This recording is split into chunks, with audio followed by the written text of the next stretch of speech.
Assalamualaikum, hello, welcome back to my channel. Oke guys, balik lagi bersama aku Nelly. Seperti biasanya aku bakalan ngasih sebuah video. Dan video kali ini teman-teman yang mau kuliah ini tuh ada sebuah video berjudul Sejarawan Tetangga Bilang Orang Indonesia Hanya Baca Sejarah Separuh. Oh, jadi mungkin ini ada sejarawan asal dari negara tetangga kita, Malaysia. Katanya bilang kalau orang Indonesia tuh cuma baca sejarah tuh cuma separuh. Katanya, lo kok bisa ini orang Indonesia dibilang cuma baca sejarah tuh? Kenapa? Rasanya kenapa?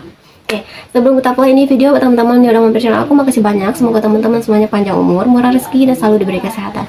Amin. Jadi cus, kita lihat dulu video kali ini. Langsung ya, kita putar. Kita play deh, langsung.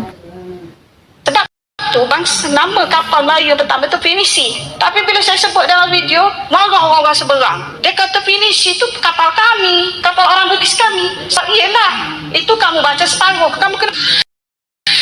Nah, itu dia.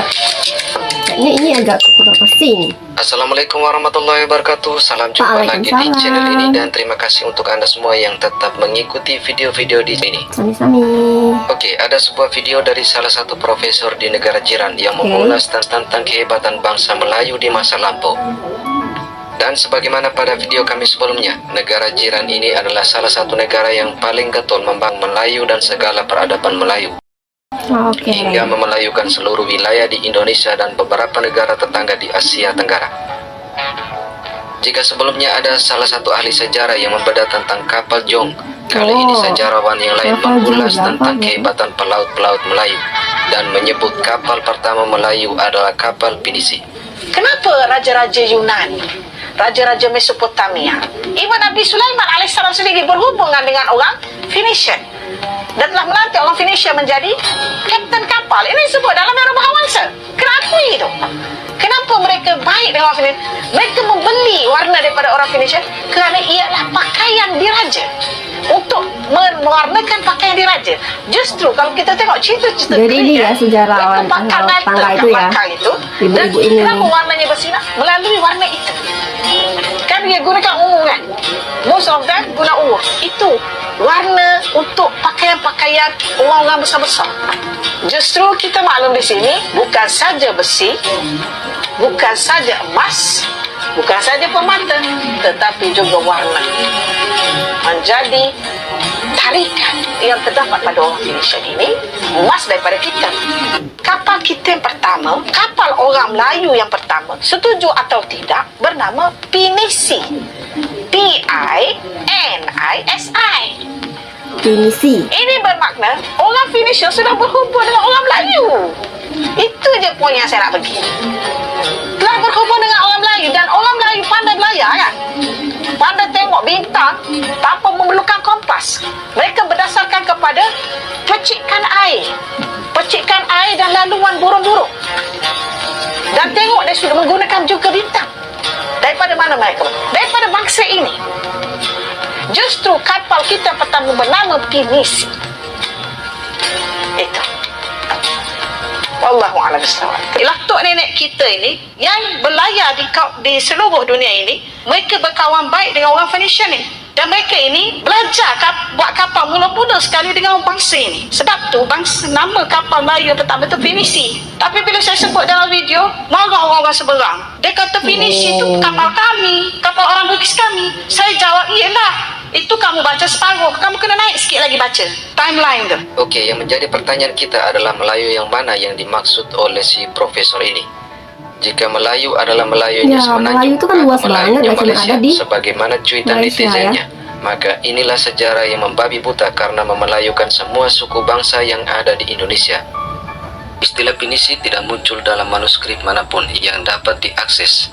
Namun dalam bahasa setempat, Pinisi berasal dari bahasa Bugis, yaitu dari kata panisi, yang berarti sisip, atau mapanisi, yang berarti menyisipkan. Ia mengacu pada proses mendempul, karena lopi di panisi berarti perahu yang disisip atau didempul, dan kata panisi mengalami perubahan fonemis menjadi pinisi. Ya, apa yang dibahas oleh si profesor ini, di negara jiran sendiri beberapa tulisan di dunia maya. Ada sejarawan-sejarawan lain di negara jiran sendiri yang menyaksikan paparan-paparan sejarah dari profesor ini. di mana terutama terkait dengan sumber-sumber primer dari sejarah. Misalnya ada ulasan tentang kepincangan dalam kertas kajian Dr. Saleha yang bisa ditemui di dalam Facebook. Kemudian ada juga ulasan dalam podcast Ajar yang berjudul Krisis Pensejarahan Melayu. Kemudian di channel Perlis Wisdom dengan judul Menjawab Profesor Soleha, Kedam ialah Kedah. Lalu ada juga beberapa video kontra narasi di channel Syahbudin Ahmad. Profesor Salehah yang dihormati, sebagai seorang ilmuwan dan pendidik, tanggungjawab kita adalah memastikan bahawa setiap kenyataan kita yang kita sampaikan, terutamanya yang berkaitan tentang agama, berkaitan tentang sejarah, didasarkan kepada sumber-sumber yang sahih dan dipercayai. Dalam dunia akademik dan keilmuan adalah penting untuk selalu merujuk kepada dalil-dalil yang kukuh, sama ada dari Al-Quran, sama ada daripada hadis atau sumber-sumber sejarah yang otentik. Bukan boleh cakap macam tu saja. Saya doa kepada Allah SWT, semoga Profesor Salehah terus berkhidmat dengan cemerlang dalam bidang akademik, dan semoga Allah Ta'ala memberkati usaha-usaha dalam menyebarkan ilmu yang bermanfaat kepada masyarakat. Cuma kita juga perlu sedar untuk memperbaiki cara kita membuat kajian dan juga semakan. Itu yang komen langsung orang sana juga maka ya. apa yang dipaparkan tentang sejarah-sejarah Melayu oleh si profesor ini belum dapat dikatakan menjadi sesuatu yang benar. Ya, sudah menjadi pengetahuan umum bahwa Pinisi adalah kapal tradisional di Indonesia yang berasal dari Sulawesi Selatan. Kapal ini adalah kapal legendaris yang digunakan oleh masyarakat suku Bugis dalam mengarungi lautan Nusantara hingga ke berbagai belahan dunia. Meskipun termasuk kapal tradisional, kapal Pinisi ini memiliki tampilan yang megah, dan kemegahan kapal ini dapat terlihat dari ciri khas 2 tiang utama serta 7 buah layar. Kapal Pinisi diperkirakan pertama kali dibuat oleh putra mahkota Kerajaan Luwu yang bernama Saweri Gading pada abad ke-14. Hal ini sebagaimana tertuang dalam sebuah naskah Lagaligo. Ya, seperti apapun uraian dari profesor asal Malaysia ini, Pinisi menjadi salah satu warisan budaya Indonesia yang telah diakui UNESCO pada tahun 2017. Kapal Pinisi diakui telah menjadi bagian dari seni berlayar wilayah kepulauan di Indonesia. Dan pembuatan kapal Pinisi ini masih bisa ditemui hingga saat ini di beberapa wilayah di Sulawesi Selatan. Rangkaian proses pembuatan kapal Pinisi ini merefleksikan nilai sosial budaya kehidupan sehari-hari, yaitu kerjasama, kerja keras, keindahan, serta penghargaan terhadap lingkungan alam. Dan dalam pembuatan kapal ini juga memperhatikan ketelitian dari sisi teknik dan navigasi. Dan sebagaimana yang kita lihat, negara jiran ini seakan-akan melakukan hegemoni atas peradaban Melayu, sehingga segala sesuatu yang berkaitan dengan kemelayuan dinarasikan sedemikian rupa, seakan-akan segala potensi peradaban Mpo menjadi milik mereka juga.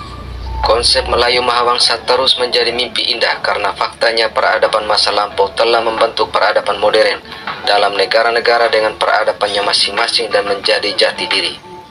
Apalagi dalam benak sebagian warga negara jiran ini merasa merekalah yang paling Melayu dan juga seakan-akan menjadi pemilik peradaban Melayu karena nama negaranya diawali dengan Malay. Inilah yang dapat dikatakan konsep yang rancu dalam memahami Melayu dan kemelayuan. Dan ketika terjadi perdebatan, salah satu argumennya adalah Indonesia belum wujud saat itu. Padahal peradaban dunia sudah berada pada peradaban modern yang berbentuk sebuah negara dengan wilayah teritorialnya masing-masing, dengan potensi segala kekayaan alam, adat, budaya, dan sejarah sebagai sumber daya dalam tata kelola negara dan menjadi jati diri dari suatu bangsa dan negara. Oke, nah teman-teman itu ya videonya ya, udah kita lihat bareng-bareng. Kalau menurut aku sih menyalahkan enggak, sejarawan ditangkap pasti dia udah punya pengalaman yang luar biasa juga ya, tapi dengan langsung mengklaim tuh kayaknya memang butuh bukti yang benar-benar real gitu ya. Karena ngomongnya ini Melayu itu menurut aku nggak cuman ada di Malaysia aja, di Indonesia juga ada Melayu, di negara-negara lain juga ada Melayunya gitu kan.